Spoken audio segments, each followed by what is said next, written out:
ओम नमो भगवते वासुदेवाय। जय श्री हरि। प्यारे भक्तों, आज के वीडियो में आप सभी जानेंगे भादो महीने की शुक्ल पक्ष की एकादशी कब है। हिंदू धर्म में एकादशी तिथि का बहुत अधिक महत्व होता है। हर माह में 2 बार एकादशी पड़ती है, एक शुक्ल पक्ष में और एक कृष्ण पक्ष में। साल में कुल 24 एकादशी पड़ती है। एकादशी तिथि भगवान विष्णु को अति प्रिय होती है। इस दिन विधि विधान से भगवान विष्णु की पूजा अर्चना की जाती है। इस समय भादो मास चल रहा है। भादो मास के शुक्ल पक्ष की एकादशी को परिवर्तनी एकादशी के नाम से जाना जाता है। साल एकादशी तिथि प्रारंभ होगी 13 सितंबर 2024 को रात 10:30 बजे से। एकादशी तिथि समाप्त होगी 10 सितंबर 2024 को रात 8:41 बजे। व्रत पारण का समय रहेगा 15 सितंबर को सुबह 6:06 से लेकर 8:34 के मध्य पारण कर सकते हैं। अब आइए जानते हैं परिवर्तनी एकादशी व्रत की पूजन विधि के बारे में। इस दिन ब्रह्म मुहूर्त में उठकर सभी कर्मों से निवृत्त होकर स्नान आदि कर ले। इसके बाद साफ सुथरे वस्त्र धारण करें और व्रत का संकल्प ले। भगवान विष्णु की पूजा आरंभ करें। सबसे पहले उन्हें पुष्प के माध्यम से जल अर्पित करें। भगवान विष्णु को पीला रंग का चंदन और अक्षत चढ़ाए। भगवान विष्णु को फूल माला, तुलसी दल आदि चढ़ाए। भगवान विष्णु को भोग लगाए। घी का दीपक और धूप जलाकर भगवान विष्णु की एकादशी व्रत का पाठ करें। पाठ करने के बाद भगवान विष्णु की चालीसा मंत्र का जाप करें। के बाद विधिवत तरीके से आरती करें। अंत में भूल चूक के लिए माफी मांग ले। आइए श्रवण करते हैं परिवर्तनी एकादशी की व्रत कथा। भाद्रपद मास के शुक्ला पक्ष की एकादशी को क्षीर सागर में 4 मास के शयन के मध्य भगवान करवट बदलते हैं। निद्रा मग्न भगवान की करवट परिवर्तन के कारण ही इसका शास्त्रीय नाम परिवर्तनी एकादशी है। आज के दिन भगवान के वामन अवतार की पूजा की जाती है। भगवान विष्णु के बहुने रूप वामन अवतार की यह पूजा वाजपेयी यज्ञ के समान फल देने वाली तथा समस्त पापों को नष्ट करने वाली है। वामन भगवान की पूजा के कारण कुछ व्यक्ति इसे वामन एकादशी भी कहते हैं। इसके दूसरे दिन मनाई जाती है वामन जयंती।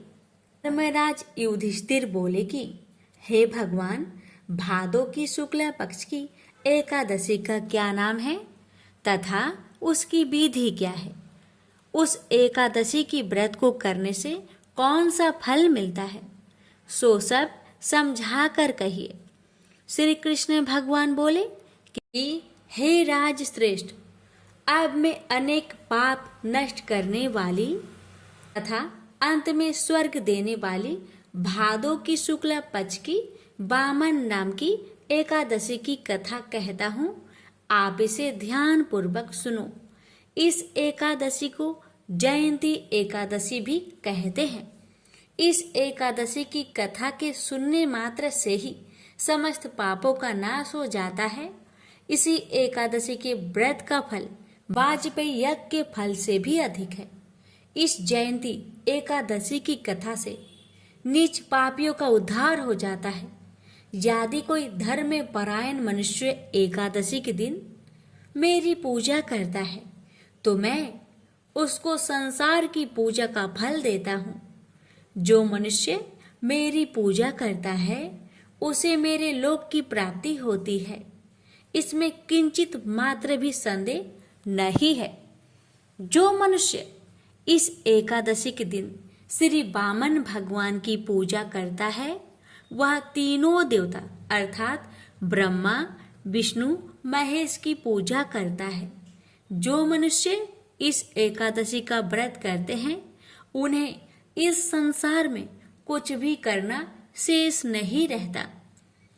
इस एकादशी के दिन श्री विष्णु भगवान करवट बदलते हैं, इसलिए इसे परिवर्तनी एकादशी कहते हैं।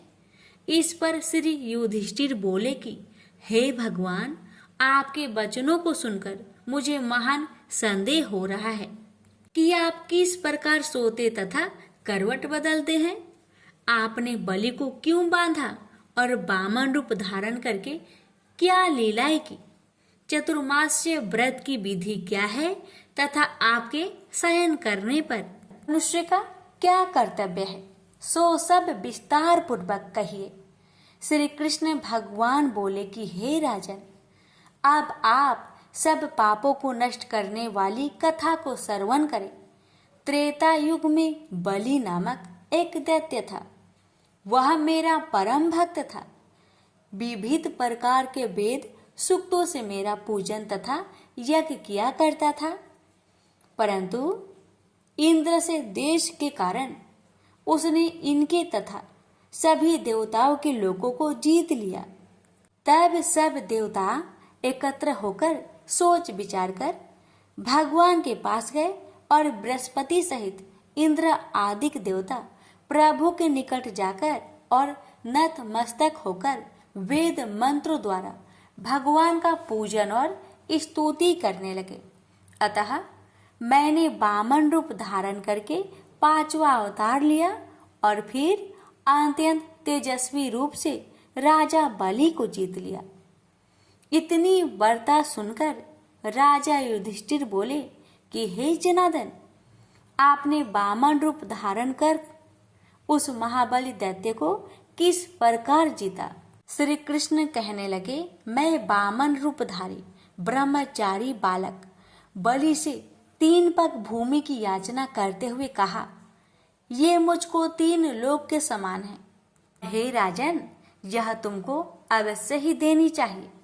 राजा बलि ने इसको तुच्छ सी याचना समझकर 3 पग भूमि का संकल्प मुझको दे दिया और मैंने अपने त्रिविक्रम रूप को बढ़ाकर यहाँ तक कि भूलोक में पद, भूरलोक में जंघा, स्वर्ग लोक में कमर, महलोक में पेट, जनलोक में हृदय, यमलोक में कंठ की स्थापना कर सत्यलोक में मुख, उसके ऊपर मस्तक स्थापित किया।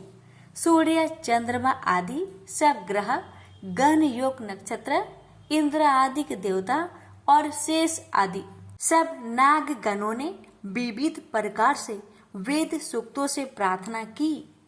तब मैंने राजा बलि को हाथ पकड़कर कहा कि राजन, एक पद से पृथ्वी, दूसरे से स्वर्गलोक पूर्ण हो गए हैं, अब तीसरा पद कहाँ रखूं? तब बलि ने अपना सिर झुका लिया और मैंने अपना पैर उसके मस्तक पर रख दिया, जिससे मेरा वह भक्त पाताल को चला गया। फिर उसकी विनती और नम्रता को देखकर मैंने कहा कि हे बलि, मैं सदैव तुम्हारे निकट ही रहूंगा। विरोचन के पुत्र बलि के कहने पर वहां पर भाद्रपद शुक्ल परिवर्तनी एकादशी के दिन बलि के आश्रम पर मेरी मूर्ति स्थापित हुई और दूसरी सागर में शेषनाग के सैया पर हुई। हे राजन, इस एकादशी को भगवान शयन करते हुए करवट लेते हैं, इसलिए तीनों लोगों के स्वामी भगवान विष्णु का उस दिन पूजन करना चाहिए। तांबा, चांदी, चावल और दही का दान करना उचित है। जो विधि पूर्वक इस एकादशी का व्रत करते हैं, वे सब पापों से मुक्त होकर स्वर्ग में जाकर चंद्रमा के समान प्रकाशित होते हैं और यश पाते हैं। जो पाप नाशक इस कथा को पढ़ते या सुनते हैं, उनको 1000 अश्वमेध यज्ञ का फल प्राप्त होता है। प्रेम से बोलिए विष्णु भगवान की जय, वामन भगवान की जय। एक बार गणेश जी ने पृथ्वी के मनुष्य की परीक्षा लेने का विचार किया। वे अपना रूप बदलकर पृथ्वी पर भ्रमण करने लगे। उन्होंने एक बालक का रूप बना लिया। एक हाथ में एक चम्मच में दूध ले लिया और दूसरे हाथ में एक चुटकी चावल ले लिए और गली गली घूमने लगे। साथ ही साथ आवाज लगाते चल रहे थे, कोई मेरे लिए खीर बना दे, कोई मेरे लिए खीर बना दे। कोई भी उन पर ध्यान नहीं दे रहा था, बल्कि लोग उन पर हंस रहे थे। वे लगातार एक गांव के बाद दूसरे गांव, इसी तरह चक्कर लगाते हुए पुकारते रहे, पर कोई खीर बनाने के लिए तैयार नहीं था। सुबह से शाम हो गई, गणेश जी लगातार घूमते रहे। एक बुढ़िया थी, शाम के वक्त अपनी झोपड़ी के बाहर बैठी हुई थी। तभी गणेश जी वहां से पुकारते हुए निकले कि कोई मेरी खीर बना दे, कोई मेरी खीर बना दे। बुढ़िया बहुत कोमल हृदय वाली स्त्री थी। उसने कहा, बेटा मैं तेरी खीर बना देती हूँ। गणेश जी ने कहा, माई अपने घर में से दूध और चावल लेने के लिए बर्तन ले आओ। बुढ़िया एक कटोरी लेकर जब झोपड़ी के बाहर आई तो गणेश जी ने कहा, अपने घर का सबसे बड़ा बर्तन लेकर आओ। बुढ़िया को थोड़ी झुलझुलाहट हुई, पर उसने कहा, चलो बच्चे का मन रख लेती हूँ। और अंदर जाकर वह अपने घर का सबसे बड़ा पतीला लेकर बाहर आई। गणेश जी ने चम्मच से पतीले में दूध उड़ेलना शुरू किया। तब बुढ़िया के आश्चर्य की सीमा ना रही जब उसने देखा दूध से पूरा पतीला भर गया है। एक के बाद एक वह बर्तन झोपड़ी से बाहर लाती गई और उसमें गणेश जी दूध भरते चले गए। इस तरह से घर के सारे बर्तन दूध से लबालब भर गए। गणेश भगवान ने बुढ़िया से कहा, मैं स्नान करके आता हूँ, तब तक तुम खीर बना लो, मैं वापस आकर खाऊंगा। बुढ़िया ने पूछा, मैं इतनी सारी खीर का क्या करूंगी? इस पर गणपति जी बोले, सारे गांव को दावत दे दो। बुढ़िया ने बड़े प्यार से मन लगाकर खीर बनाई। खीर की भीनी भीनी मीठी मीठी खुशबू चारों दिशाओं में फैल गई। खीर बनाने के बाद वह हर घर में जाकर खीर खाने का न्योता देने लगी। लोग उस पर हंस रहे थे। बुढ़िया के घर में खाने को दाना नहीं और यह सारे गांव को खीर खाने की दावत दे रही है। लोगों को कौतूहल हुआ और खीर की खुशबू से लोग खींचे चले आए। लो, सारा गांव बुढ़िया के घर में इकट्ठा हो गया। जब बुढ़िया की बहू को दावत की बात मालूम हुई तब वह सबसे पहले वहां पहुंच गई। उसने खीर से भरे पतीलों को जब देखा तो उसके मुंह में पानी आ गया। उसे बड़ी जोर से भूख लगी हुई थी। उसने एक कटोरी खीर निकाली और दरवाजे के पीछे बैठकर खाने को तैयार करने लगी। इसी बीच एक छींटा गिर गया और गणपति जी का भोग लग गया और वो प्रसन्न हो गए। अब पूरे गांव को खाने की दावत देकर बुढ़िया वापस अपने घर आई। उसने देखा बालक वापस आ गया था। बुढ़िया ने कहा, बेटा खीर तैयार है, भोग लगा लो। गणपति जी बोले, माँ भोग तो लग चुका है, मेरा पेट पूरी तरह से भर गया है, मैं तृप्त हूँ, अब तू खा, अपने परिवार और गांव वालों को खिला। बुढ़िया ने कहा, यह तो बहुत ज्यादा है, सबका पेट भर जाएगा, इसके बाद भी यह बच जाएगी। उस बची खीर का मैं क्या करूंगी? इस पर गणेश जी बोले, उस बची खीर को रात में अपने घर के चारों कोनों में रख देना। और बुढ़िया ने ऐसा ही किया। जब सारा गांव जी भरकर खा चुका तभी ढेर सारी खीर बच गई। उसने उसके पत्रों को अपने घर के चारों तरफ रख दिया। वहां उठकर उसने क्या देखा? पतीले में खीर के स्थान पर हीरे, जवाहरात और मोती भर गए हैं। वह बहुत खुश हुई। उसकी सारी दरिद्रता दूर हो गई। वह आराम से रहने लगी। उसने गणपति जी का एक भव्य मंदिर बनवाया और साथ में एक बड़ा सा तालाब भी खुदवाया। इस तरह उसका नाम दूर दूर तक प्रसिद्ध हो गया। उस जगह वार्षिक मेले लगने लगे। लोग गणेश जी की कृपा प्राप्त करने के लिए उस स्थान पर पूजा करने और मान्यताएं मानने के लिए आने लगे। गणेश जी सबकी मनोकामनाएं को पूरी करने लगे। प्रेम से बोलिए गणेश भगवान की जय। ओम जय एकादशी, जय एकादशी, जय एकादशी माता। विष्णु पूजा व्रत को धारण कर शक्ति मुक्ति पाता। ओम जय एकादशी माता, तेरे नाम गिनाऊं देवी, भक्ति प्रदान करने। गण गौरव की देनी माता, शास्त्रों में बरनी। ओम जय एकादशी माता, मार्गशीर्ष के कृष्णा पक्ष की उत्पन्न विश्वातारिणी जन्मी। शुक्ल पक्ष में हुई मोक्षदा मुक्ति दाता बनाई। ओम जय एकादशी माता। पौष के कृष्णा पक्ष की सफला नामक है, शुक्ल पक्ष में होए पुत्र दा आनंद अधिक रहे। ओम जय एकादशी माता। नाम सटटिला माघ मास में कृष्ण पक्ष आवे, शुक्ल पक्ष में जया कहावे, विजय सदा पावे। ओम जय एकादशी माता। विजया फाल्गुन कृष्ण पक्ष में शुक्ल आमल की, पाप मोचनी कृष्ण पक्ष में चैत्र महाबली की। ओम जय एकादशी माता। चैत्र शुक्ल में नाम कामदा धन देने वाली, नाम बरूथनी कृष्ण पक्ष में वैशाख महावाली। ओम जय एकादशी माता। शुक्ल पक्ष में होई मोहिनी, अपरा ज्येष्ठ कृष्ण पक्षी, नाम निर्जला सब सुख करने कृष्ण पक्ष रखी। ओम जय एकादशी माता। योगिनी नाम आषाढ़ में जानो कृष्ण पक्ष करनी, देव सैनी नाम कहायो शुक्ल पक्ष धरनी। ओम जय एकादशी माता। कामिका श्रावण मास में आवे कृष्ण पक्ष कहिए, श्रावण शुक्ल होए पवित्र आनंद से रहिए। सावन शुक्ल होए पवित्र आनंद से रहिए।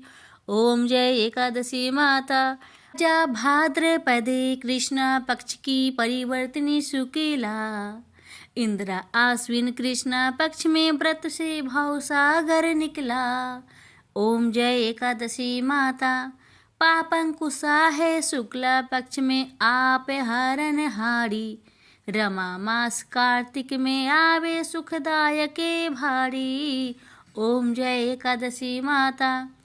देवोत्थानी शुक्ल पक्ष की दुख ना सके मैया, देवोत्थानी शुक्ल पक्ष की दुख ना सके मैया।